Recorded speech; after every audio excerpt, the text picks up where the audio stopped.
Now, a Honda Fit has always been, I think, kind of admirably low tech. These guys don't even try to bring this car into the 21st century. It's stuck firmly in the tail end of the 20th in terms of its tech. Our car is loaded, and here's what we've got.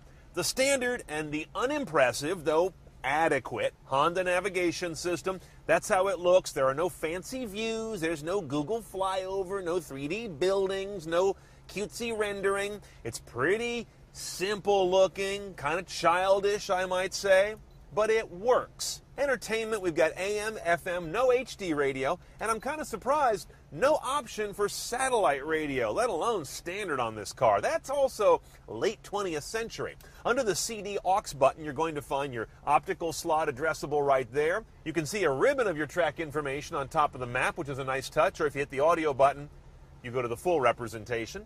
And notice everything's a little bit slow to populate on this kind of system. Bluetooth.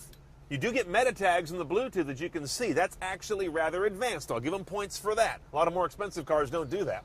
Aux jack is down here. USB lives up on top of the upper glove box, of which you've got two in a Fit. One by your knees and one in front of you. Basic sound system in this car, and that's as far as you can take it without going down to the car stereo store.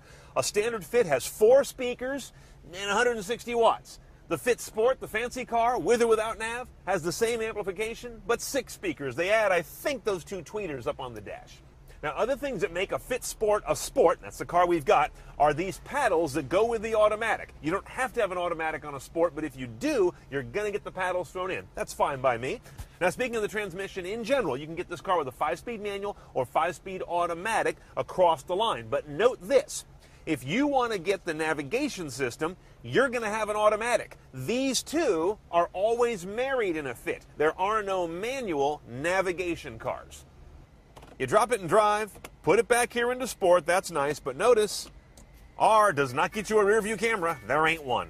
This used to annoy me on the Fit, these horrible kind of unground welds, and down here this kind of icky joint, but now I just find it charming. What other car has this much cheek to offer Soviet-era build work?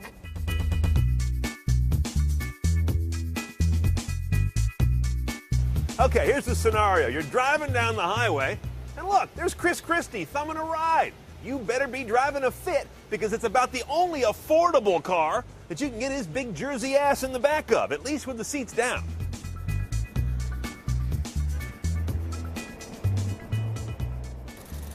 Every time I get in here, I think I'm meeting the first cousin of a Honda generator. That's not funny. Anyway, this is the one choice only, 1.5-liter side saddle 4 driving the front wheels. Nothing high tech or highfalutin going on here. The numbers bear that out. 117 horse, 106 foot-pounds of torque. Now, 0 to 60 on an automatic car is 9.5 seconds, getting you 2835 mpg. That's the better mpg, but it's the lower speed. The manual gearbox car is going to get you lower mpg, 2733, but shave a second off the 0 to 60 down to 8.5, and of course that will apply to corresponding better response throughout the power range. Choice is yours.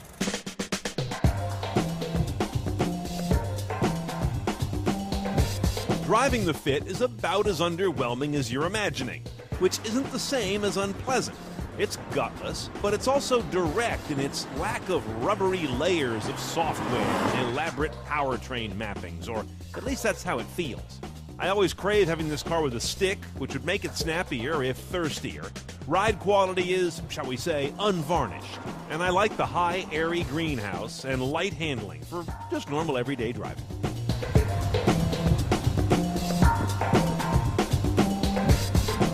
Okay, buying a Fit is not so much about going CNET style, as you can see, but about avoiding going stupid style. Let me explain what I mean. The car bases at about $16,000. The package you should get is the one that makes it a sport. For $1,700, you get the 16-inch alloys.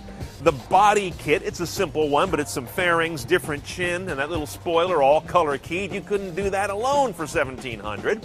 You're also going to get the leather-wrapped wheel, 6-speaker audio, and the steering wheel mounted controls for the audio system. That's a hell of a deal.